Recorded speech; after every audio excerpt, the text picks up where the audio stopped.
책방 큐티 읽어드립니다. 4월 8일 수요일 날씨 맑음입니다. 오늘 우리가 함께 큐티할 본문은 마가복음 14장 53절부터 72절까지의 말씀입니다.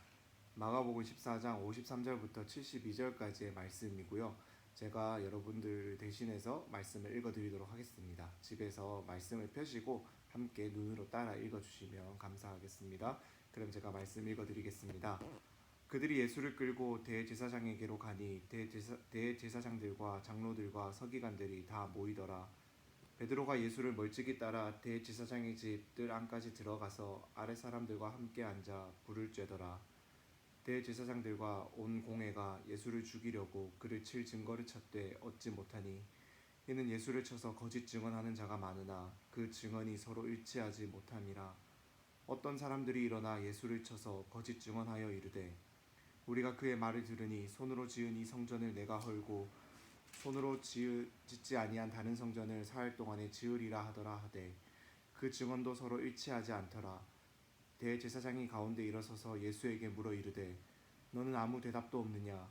이 사람들이 너를 치는 증거가 어떠하냐 하되 침묵하고 아무 대답도 아니하시거늘 대제사장이 다시 물어 이르되 내가 찬송받을 이의 아들 그리스도냐? 예수께서 이르시되 내가 크니라. 인자가 권능자의 우편에 앉은 것과 하늘과 구름을 타고 오는 것을 너희가 보리라 하시니 대제사장이 자기 옷을 찢으며 이르되 우리가 어찌 더 증인을 요구하리요? 그 신성 모독하는 말을 너희가 들었도다.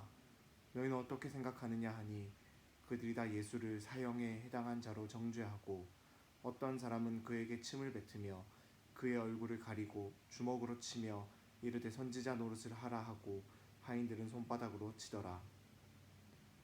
베드로는 아랫뜰에 있더니 대제사장의 여종 하나가 와서 베드로가 불 쬐고 있는 것을 보고 주목하여 이르되 너도 나사렛 예수와 함께 있었도다 하거늘 베드로가 부인하여 이르되 나는 내가 말하는 것이 무엇인지 알지도 못하고 깨닫지도 못하겠노라 하며 앞뜰로 나갈새 여종이 그를 보고 곁에 서 있는 자들에게 다시 이르되 이 사람은 그 도당이라 하되 또 부인하더라. 조금 후에 곁에 서 있는 사람들이 다시 베드로에게 말하되 너도 갈릴리 사람이니 참으로 그 도당이니라. 그러나 베드로가 저주하며 맹세하되 나는 너희가 말하는 이 사람을 알지 못하노라 하니 닭이 곧 두 번째 울더라. 이에 베드로가 예수께서 자기에게 하신 말씀 곧 닭이 두 번 울기 전에 내가 세 번 나를 부인하리라 하심이 기억되어 그 일을 생각하고 울었더라. 아멘. 오늘은 고난주간의 세 번째 날을 우리가 함께 보내고 있습니다. 예수님의 십자가와 그 십자가의 죽음의 의미를 묵상해보는 참 귀한 고난주간이 여러분들에게 되기를 소망합니다.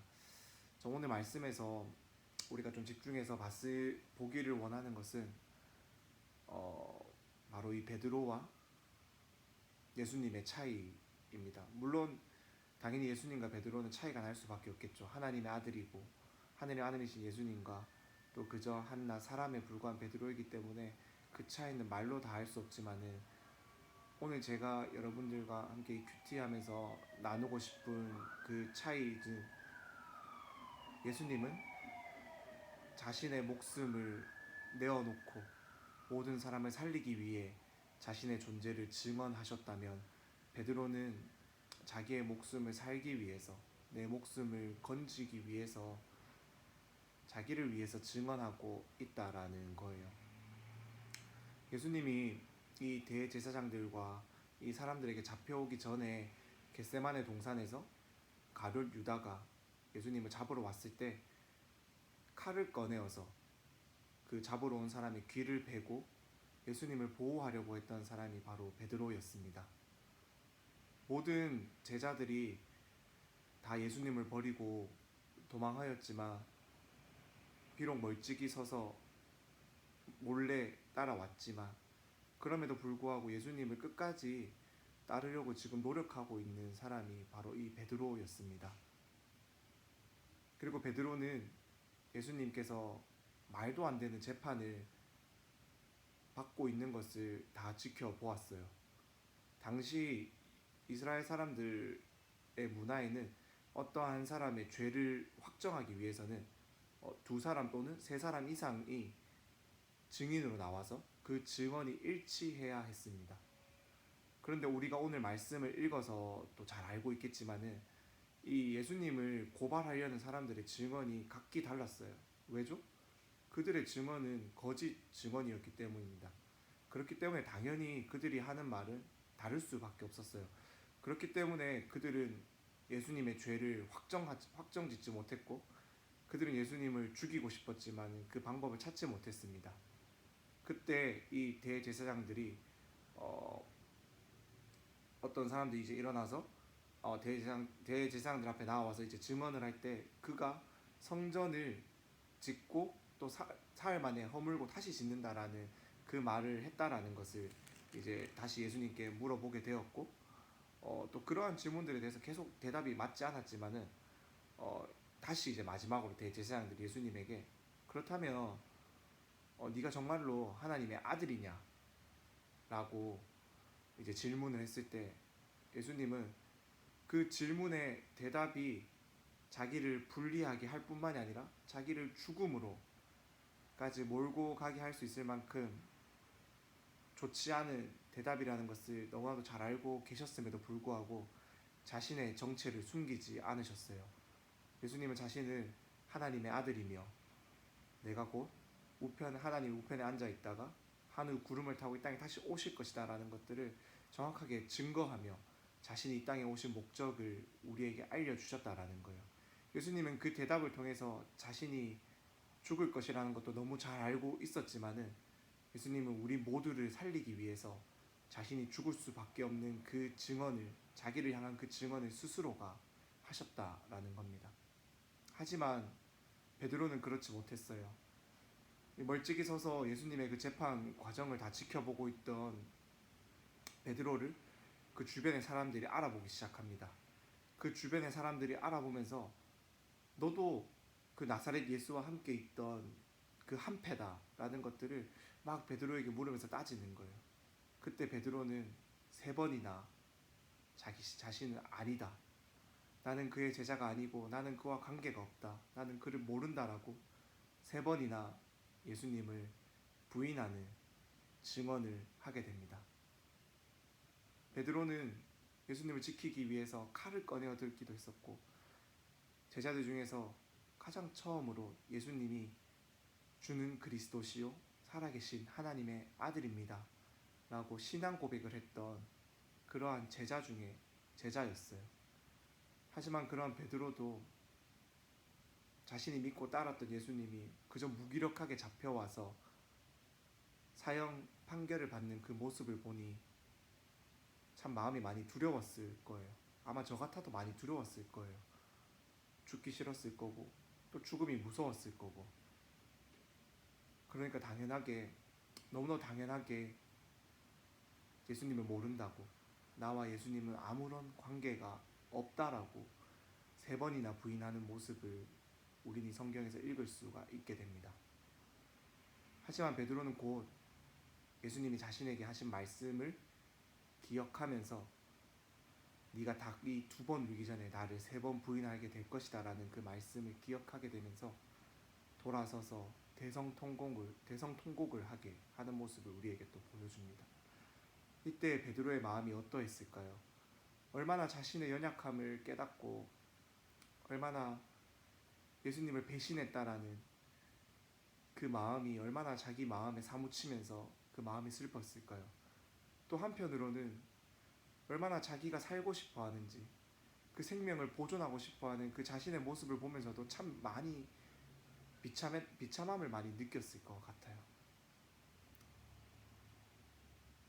아마 우리 모두도 아마 이러한 베드로를 욕할 수가 없을 거예요. 우리 모두도 이러한 상황이 너무나 많기 때문입니다. 꼭 이렇게 내 목숨이 걸려있는 상황이 아니더라도 우리는 조금이라도 내게 있어서 뭔가 손해가 오고 뭔가 조금이라도 내가 좋지 않은 평가를 받거나 비판을 받거나 시선을 받거나 부끄러울 것 같은 상황이면은 우리는 너무 쉽게 예수님을 부인하는 모습을 보이면서 살아왔습니다. 하지만 예수님은 자신이 죽을 수도 있고, 아니 죽게 되는 그 상황 가운데서도 자신의 정체에 대해서 숨기지 아니하고 나는 하나님의 아들이다. 나는 하나님의 아들로서 이 땅 가운데 우리를 구원하기 위해서 너희를 구원하기 위해서 왔다라는 그 사실을 숨기지 않고 우리에게 증언하셨습니다. 그것이 바로 예수님이 이 땅에 오셔서 우리에게 보여주신 생명의 길이며 예수님이 이 땅에 오신 이유였다라는 것입니다. 우리가 오늘 말씀을 큐티하면서 특히 고난주간을 함께 보내고 있는 이 시점에서 참 우리의 모습을 참 돌아볼 수 있었으면 좋겠습니다. 예수님이 우리를 위하여서 우리에게 생명을 주기 위하여서 우리를 살리기 위해서 이 땅에 오셔서 기꺼이 자신의 목숨을 아끼지 아니하고 우리에게 대속물로 내어 주셨습니다. 우리는 그 예수님의 십자가의 보혈의 은혜로 말미암아서 그 공로로 말미암아서 영원한 생명을 얻은 자들입니다. 그럼에도 불구하고 너무나도 쉽게 예수님을 부인하고 너무나도 쉽게 예수님을 모른다 했었던 우리의 모습들을 돌아보며 참 하나님, 내 믿음 없음을 불쌍히 여겨주십시오. 참 내 삶 가운데서 주님을 당당하게 드러내지 못하고 주님을 당당하게 따르지 못했던 내 모습을 불쌍히 여겨주세요. 이렇게 기도하며 다시 내 모습을 돌아볼 수 있는 한 주가 되었으면 좋겠습니다. 특히 너무나도 요즘 기독교인들에 대한 시선이 좋지 않은 시기에 우리가 살고 있습니다. 당연히 예배를 해야 되는 것이 너무 당연함에도 불구하고 그것이 너무나도 손가락질을 받는 시대에 살아가면서 앞으로 우리는 더욱더 그리스도인임을 밝히는 것이 참 힘든 시대를 살아가게 될 거예요. 하지만 우리가 그리스도인임을 밝히고 신앙으로 살아가는 것이 결코 부끄럽지 않으며 결코 손해가 아니라는 것을 우리 모두가 믿음으로 고백할 수 있기를 바라며 우리 모두가 믿음으로 살아낼 수 있기를 소망합니다. 그러한 예수님의 십자가의 공로가 우리의 가슴 안에 살아 숨쉬는 그러한 진정한 믿음의 한 사람 한 사람들이 될 수 있기를 간절히 소망합니다. 그럼 제가 잠시 기도하고 오늘의 큐티 마무리하도록 하겠습니다. 사랑의 하나님, 감사합니다. 우리를 너무나도 사랑하셔서 당신의 하나뿐인 아들을 이 땅 가운데 보내어 주셔서 그 아들의 죽이심까지 우리를 향한 당신의 사랑을 확증하여 주시고 우리를 향한 당신의 사랑을 보여주심에 감사합니다. 하지만 주님, 우리는 너무나 연약하여서 우리는 너무나 부족하여서 그 주님을 너무나 사랑하고 감사한다고 말하지만은 내 삶에 조금이라도 손해가 올 것 같으면 내 삶에 조금이라도 문제가 생길 것 같으면 예수님의 이름을 모른다 라고 너무나 쉽게 부인했던 우리의 모습들이 있었음을 고백합니다. 하나님, 우리를 불쌍히 여겨주시고 특별히 고난주간을 보내고 있는 이 기간 동안 우리가 하나님의 십자가를 다시금 묵상하며 우리의 마음 가운데 하나님을 향한 믿음이 다시금 살아나기를 소망합니다. 기독교인이라는 사실을 드러내며 살아가는 것이 너무나도 힘들고 어려운 시기 가운데 우리가 살아가고 있습니다. 하나님, 그럼에도 불구하고 주님만이 우리를 살리시며 우리를 고치시며 우리를 온전케 하시며 이 땅을 회복시키실 유일한 길이며 영원한 생명 되심을 우리가 믿습니다. 그렇게 하나님, 우리의 믿음 없음을 불쌍히 여겨주시고 우리에게 더욱더 주님만을 사랑할 수 있는 마음을 부어주시고 믿음을 더하여 주셔서 오직 살아계신 하나님을 정말로 내 삶 가운데서 드러내며 그 살아계신 하나님의 아들과 딸로서 우리에게 주어진 삶, 당당하게 믿음의 삶을 걸어갈 수 있도록 주님 우리를 붙들어 주시고 주님 축복하여 주옵소서. 참 고난 주간을 보내며 우리가 그 주님의 십자가를 깊이 묵상할 수 있게 도와 주옵시고 주님 이 땅 가운데 아직도 너무나도 아파하는 사람들이 많고 너무나 힘들어하는 사람들이 많으며 참 일선에서 너무나 고생하고 수고하는 많은 의료진들과 참 관계자들이 너무나 많습니다. 주님 아파하는 이 땅을 고쳐주시고 아파하는 그 많은 영혼들을 주님 불쌍히 여겨주시고 속히 이 땅 가운데 이 질병이 우리를 괴롭히는 것이 끝나 우리의 일상이 회복되고 우리가 당연하게 여기던 것을 참 은혜로 그것이 은혜였음을 고백하며 감사하며 다시 우리에게 주어지는 일상들을 기쁘게 누리며 살아갈 수 있도록 우리를 불쌍히 여겨주시고 이 땅을 불쌍히 여겨주시고 우리를 고쳐 주옵소서. 오늘의 하루도 또 이번 한 주도 주님께 온전히 맡겨드립니다. 학업과 직장과 모든 삶의 자리에서 늘 주님을 기억하며 주님과 함께하는 우리의 삶이 되기를 소망합니다. 늘 함께하여 주옵소서. 늘 우리를 붙들어 주시고 늘 지켜 주옵소서. 사랑합니다 주님. 이 모든 것 예수님의 이름으로 기도드립니다. 아멘.